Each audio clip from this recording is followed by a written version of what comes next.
آج جس نئے عنوان پر ہم لوگ گفتگو کرنے جا رہے ہیں وہ عنوان ہے بدن کی صفائی کے آداب. ہمارے اور آپ کے جسم کی صفائی کے آداب اسلام نے ہمیں کیا سکھائے ہیں. پیارے نبی صلی اللہ علیہ وسلم سے دو بڑی حدیثیں، بڑی اہم حدیثیں آئی ہیں جس میں آپ صلی اللہ علیہ وسلم نے بدن کی صفائی سے متعلق مختلف مسائل بیان فرمائے.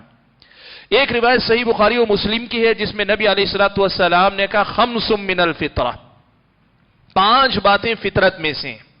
اور ایک اور روایت حضرت عائشہ رضی اللہ تعالی عنہا سے مروی ہے، صحیح مسلم کے اندر ہے، اس میں یہ الفاظ آئے 10 من الفطرہ، 10 باتیں، 10 کام ایسے ہیں جو فطرت کے اندر داخل ہیں. اگر ان 10 باتوں کو آپ دیکھیں تو ان میں کہ تقریباً معاملات انسان کی جسمانی صفائی پاکی یا بدن کی پاکی صفائی سے متعلق ہدایات ہیں. ہم لوگ سہولت کے لیے ایسے کرتے ہیں کہ یہ جو 10 باتیں ہیں ان میں سے جو بدن سے متعلق ہیں ان کو 2 حصوں میں نے بانٹ دیے. آج کچھ باتیں آپ کے سامنے رکھوں گا، کل باقی باتیں آپ کے سامنے آئیں گی.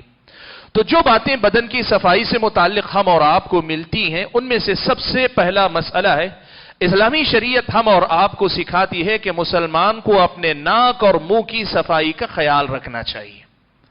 آپ اپنے منہ کو پاک رکھیں اور آپ اپنی ناک پاک رکھیں. پیارے نبی صلی اللہ علیہ وسلم سے جو حدیث آئی 10 من الفطرہ، 10 باتیں فطرت میں سے. کیا مطلب ہے فطرت میں سے؟ اہل علم نے لکھا کہ اللہ تعالیٰ نے جو فطرت سلیمہ پر پیدا کیا اس میں یہ چیز داخل ہے. اللہ نے فطری طور پر انسان کے اندر یہ بات رکھی ہے کہ وہ اپنے منہ کی صفائی، اپنی ناک کی صفائی کو پسند کرتا ہے.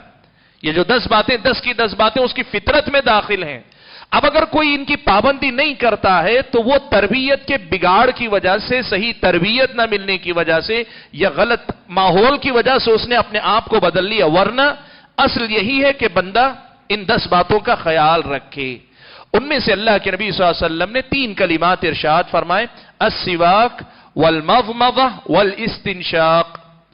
المضمضہ کا معنی ہوتا ہے کلی کرنا، پانی لے کر تھوکنا، کلی کرنا. اور الاستنشاق کا معنی ہوتا ہے ناک میں پانی لے کر اندر تک چڑھانا. ایسے آپ ناک میں پانی لیں کہ ناک میں پانی اندر تک جائے. یہ جو حصہ خیشوم کہلاتا ہے وہاں تک پانی جو ہے جانا چاہیے. اہل علم نے لکھا ہے کہ یہ جو کلی کا مسئلہ ہے اور یہ ناک میں پانی چڑھانے کا مسئلہ ہے، ایک تو وضو میں ہے، وضو میں تو کرنا ہی ہے، وضو میں آدمی کو کرنا ہی ہے. وہیں آدمی کو جب کبھی ضرورت محسوس ہو، بسا اوقات آدمی وضو سے ہے لیکن پھر بھی ناک آدمی کی بہہ رہی ہے، ناک کے بہنے سے وضو نہیں ٹوٹا لیکن پاکی کا تقاضا ہے کہ آدمی صفائی کرے. کئی مرتبہ ایسا ہوتا ہے کہ آدمی وضو سے ہے لیکن کسی وجہ سے منہ سے بدبو آ رہی، کوئی چیز کھایا ہے، پیا ہے کسی وجہ سے، تو وہاں پر بھی آدمی کو کلی کرتے رہنا چاہیے. اپنی ناک کی صفائی کا آدمی کو خیال رکھنا چاہیے. تو یہ جو بات ہے، پہلی بات یہ کہ المضمضہ کلی کرنا، اور دوسرا یہ کہ آپ ناک میں پانی چڑھائیں. بہت سارے لوگ ناک میں پانی چڑھانے کے معاملے میں غلطی کرتے ہیں. ہاتھ میں پانی لے کر ناک کی نوک کو لگاتے ہیں اور سمجھتے ہیں کہ ہو گیا پانی. نہیں، آپ کو پانی اندر لینا ہے اور لینے کے لیے شروع میں ذرا احتیاط کے ساتھ ناک میں اندر کھینچیں.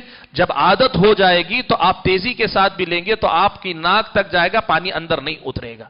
تو اللہ کے نبی صلی اللہ علیہ وسلم نے وضو کے وقت میں تو خاص طور پر حکم دیا وَبَالِغْ فِي الْإِسْتِنْشَاقِ إِلَّا أَن تَكُونَ صَائِمًا. ناک میں پانی لینے میں مبالغہ کرو، یعنی خوب اندر تک پانی لینے کی کوشش کرو، اللہ کہ روزے کی حالت میں ہو تو ایسا نہ کرو. ناک میں پانی لو لیکن بہت اندر تک لینے کی کوشش مت کرو، اس لیے کہ بسا اوقات ناک میں سے پانی حلق میں اتر کے اندر جا سکتا ہے. تو اسلامی شریعت کی نظر میں اپنے منہ کو پاک رکھنے کے سلسلے میں یہ کلی کرنا، ناک کو پاک رکھنے کے سلسلے میں ناک میں پانی لینا، یعنی منہ اور ناک کی صفائی کا خیال رکھنا، اسلامی شریعت نے اس کا حکم دیا. اب اگر کوئی آدمی 5 وقتہ وضو کرتا ہے، کم از کم 5 مرتبہ نماز کے لیے، تو 5 مرتبہ منہ دھلتا ہی ہے، کلی کرتا ہی ہے. لیکن اس سے ہٹ کر بھی ضرورت پڑے تو دوبارہ چاہے آدمی وضو کرے یا وضو کے بغیر کلی کرے اور ناک میں پانی لے، یہ اسلام کا سکھایا ہوا ادب ہے. اور ایک اور مسئلہ جو اسی سے جڑا ہوا ہے منہ کی صفائی سے، وہ ہے مسواک کا استعمال کرنا. پیارے نبی صلی اللہ علیہ وسلم نے مسواک کی اس قدر زیادہ ترغیب دلائی. آپ صلی اللہ علیہ وسلم نے فرمایا لولا ان اشق علی امتی لَأَمَرْتُهُمْ بِالسِّوَاكِ عِنْدَ كُلِّ وُضُوءٍ، اگر مجھے اس بات کا ڈر نہ ہوتا کہ میری امت مشقت میں مبتلا ہو جائے گی تو میں ہر وضو کے وقت میں مسواک کرنے کو ضروری قرار دے دیتا۔ اب مسواک میں دو باتیں، ایک تو مسواک سنت ہے، اور دوسرا یہ کہ مسواک آپ کے دانتوں کی اور آپ کی منہ کی، آپ کی زبان کی صفائی کا ذریعہ ہے۔ سوال یہاں ایک پیدا ہوتا ہے کہ اگر کوئی آدمی مسواک کے بجائے برش کرے تو کیسا ہے؟ تو کہا یہ جائے گا کہ مسواک کے پیچھے دو مقصد ہیں، ایک تو اللہ کے نبی کی سنت ہے اور ساتھ میں منہ کی پاکی بھی ہے۔ برش کرنے سے آپ منہ کی پاکی کا جو حصہ ہے اس حد تک تو آپ نے دین کے ایک ادب کو اپنایا، لیکن مسواک اگر کرتے ہیں تو پاکی والے اس ادب کے ساتھ ایک مزید سنت کی بھی آپ پابندی کر لیتے ہیں، اور اللہ کے نبی صلی اللہ علیہ وسلم کی نظر میں مسواک کی بڑی اہمیت ہے جس کی تفصیل کا یہ موقع نہیں۔ مختصراً یہ کہ ادب یہ ہے کہ آدمی کو اپنے ناک اور منہ کی پاکی کا خیال رکھنا چاہیے۔ اب سوال یہ ہے کہ اسلام جب ایک عام آدمی کو، کھانے پینے والا سیدھے سادے انسان کو اپنی منہ کی پاکی کا اتنا حکم دیتا ہے تو ہمارے اپنے بھائی یا اگر خواتین میں بھی کوئی ہیں جو مختلف قسم کا گٹکا کھا کر، بیڑی سگریٹ کھا کے، یا جو ہے تمباکو کھا کر یا کسی اور ذریعے سے اپنا منہ خراب کر لیتے ہیں، تو پھر اسلامی شریعت کی نظر میں کوئی اچھی چیز تو نہیں۔ ادب یہ ہے کہ آپ اپنے منہ کی پاکی کا خیال رکھیں۔ بہت سارے لوگ کہتے ہیں گٹکے میں خوشبو آتی ہے، آپ یقین کریں کہ گٹکے کی خوشبو پتہ نہیں کس کو خوشبو لگتی ہے، لیکن جو آدمی عادی ہو جاتا ہے دوسرے لوگوں کے لیے ناقابل برداشت ہو جاتے، اور بسا اوقات لوگ کہتے ہیں نہیں واقعی خوشبو ہے تو کم از کم منظر کری ہوتا ہے، دیکھنے والے کو اچھا نہیں لگتا۔ آپ کے دانت، آپ کا منہ بگڑا رہے، دیکھنے والوں کو اچھا نہیں لگتا۔ یہ سب لوگوں کے اپنے بنائے ہوئے آداب ہیں۔ اسلامی شریعت نے جو ادب آپ کو سکھایا اس کا آپ خیال رکھیں۔